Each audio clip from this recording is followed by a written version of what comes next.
Hello, my name is Fiona Bolger and I'd like to say hello to everybody in the Skibbereen Speakeasy. I'm coming to you from my house today in Dublin. This is my dog Cindy.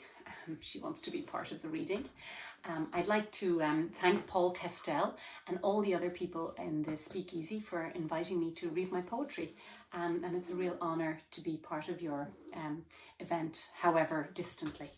I hope to come down to Skibbereen for the event soon. So the first poem I'd like to read is a poem called My End.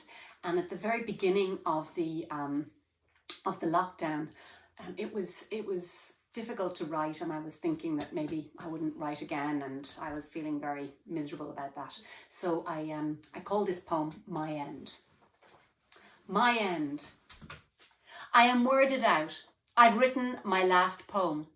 From now on, the words I pen will be prose, body-bound, earthy, no flights of fantasy, too much grime on my window. The casual exchanges with passers-by while out walking will be translated into facts and figures, or maybe qualitative data, but no rhythm, no rhyme, and every line must reach the edge of the page, and at no stage should sound or whimsy unsound move me from one line to the next, but simply the logic of reason.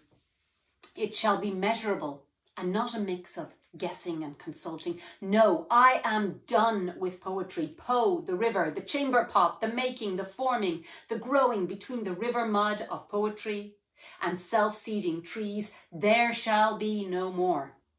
No rhyme, only reason, and no season. No firing pots, no watering seeds and saplings. I shall sanitize, not fantasize. Hand in plastic glove, heart firmly inside chest. Lung capacity at reasonably functioning. Brain can go slow. I shall state the facts, each in isolation, kept well apart from others, lest the fires of imagination should connect them and start a fire and fire the pots and engulf the trees, which will survive the seeds, at least beneath the soil, to sprout again and sapling themselves some buds and leaf themselves some flowers and bloom some fruits, which my mouth, dripping, salivating, can truly desire.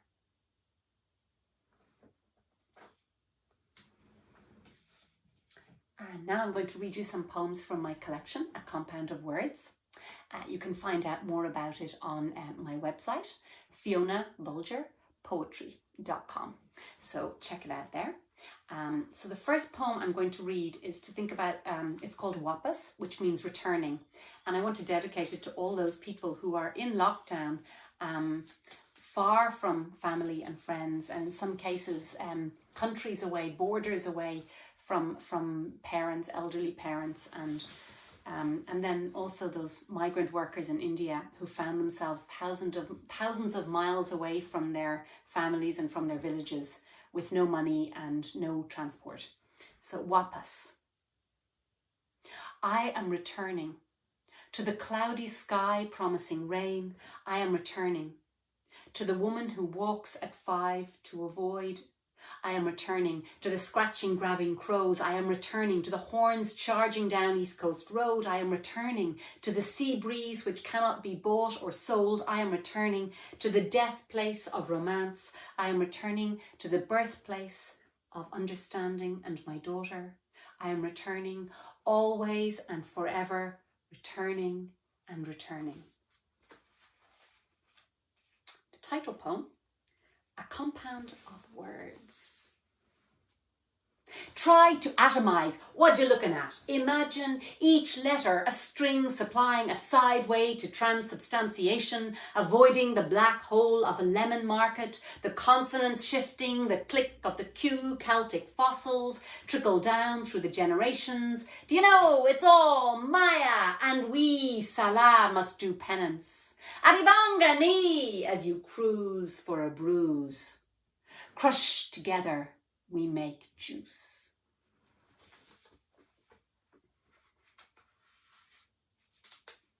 And because it's May, and because I love mangoes so much, and they're mangoes eaten in the heat in India, best mangoes in the world. Oranges are not the only fruit. Have you tried mangoes in May? Hottest month, sweetest fruit, warm from the day's heat. Lengra, long and thin, bite the skin, suck out the juice. Alfonso, golden breast, dripping honey, devour whole. Plump, Baganapali, pedestrian perhaps, but the right one is delicious. In Shanti's hands, perfect cubes of orange forked from glass bowls. Over eager fingers, rip skin, dribble juice, teeth hit hard stone. Thank you all very much for listening to me today, tonight, whenever you listen. It's been really nice to invite you into my home, and from Cindy and me, thank you very much. If you'd like to hear more of my work, please check out FionaBolgerPoetry.com. Thank you so much.